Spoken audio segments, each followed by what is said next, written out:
Hey, what's going on, everybody? So, I wanted to do a follow up video that looks at the R. Kelly jury situation and, well, potential jury situation, right? Because we don't know that he's going to, at least I don't know. Maybe you guys know. Let me know if you know, right?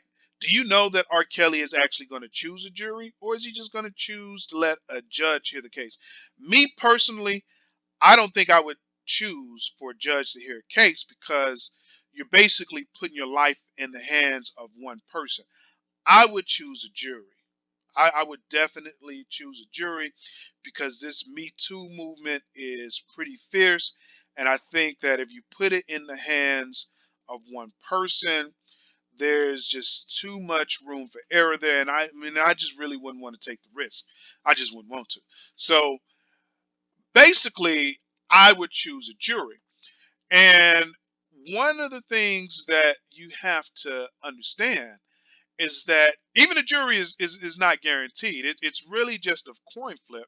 But beyond it being a coin flip, it's also open to corruption, right? And why do I say that? Because you have to look at how they come up with the potential jurors, right? Now, I'm not going to go through all this in detail. I have a video series that looks at understanding the jury process in the American judicial system or something like that, right? So basically, you need to go and watch that video series. About the second and third video, I go over the constitutional provisions as well as some of the statutes or the statute in question of how the jury process works. But for the most part, it's open to corruption.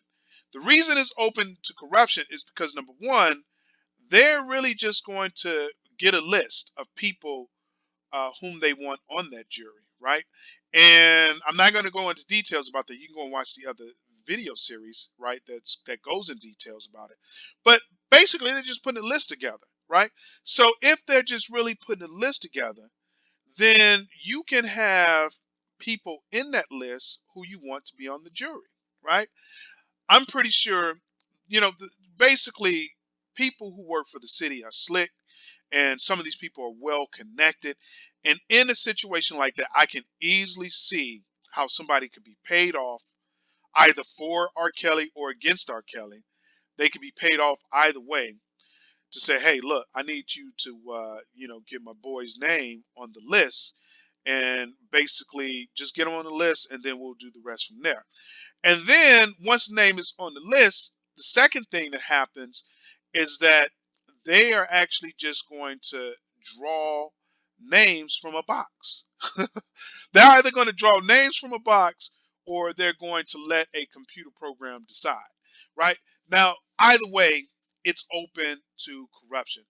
There's no when you go back and you look at the video series that I've done, and again, I think that video series is basically called Understanding the American Jury System or something of that nature.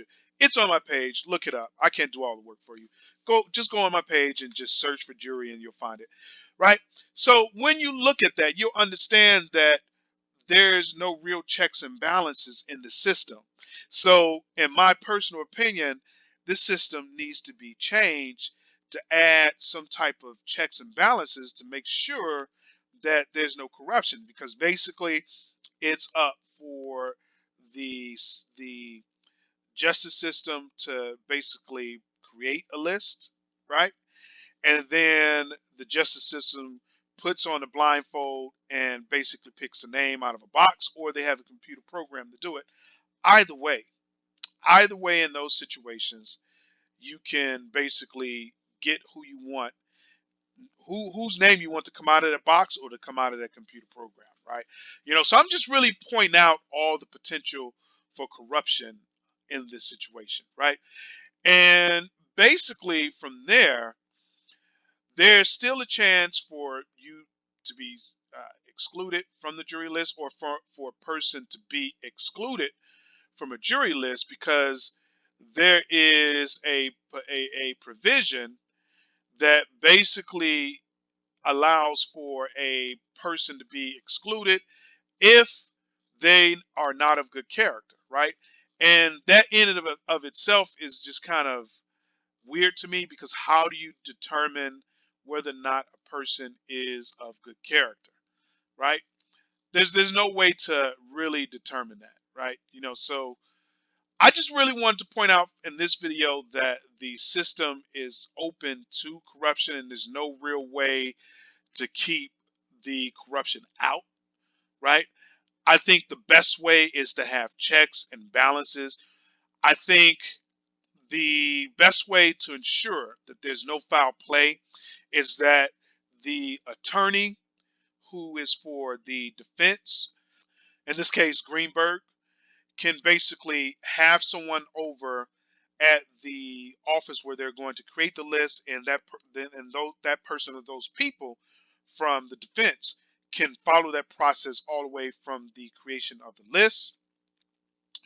Then they can follow that process from the selection of the names, and they can follow that process from basically mailing out the summons for the jury. So that's it for this video. I just really wanted to show everyone how fragile the jury selection process is. And honestly, it's really basically an honor system. That's all it is. It's an honor system. You have to trust that the people who created the list didn't put names in there that they, didn't put names in there unnecessarily, or didn't, through corruption or through bribery, put names on the list. And then you also have to trust that they're picking the right names off that list without being influenced or bribed, right? So it's really one big honor system. And honestly, I think it should be changed. I think that both the defense attorney and the prosecuting attorney should have, or should be able to, send one person or a group of people to follow the jury selection all the way through, because that's the only one. That's the only way to ensure that you're going to get a fair jury, right? There's other ways to exclude people, but we're not going to cover that in this video. That's going to be it for this video. Leave your questions, comments below, and please like, share, and subscribe.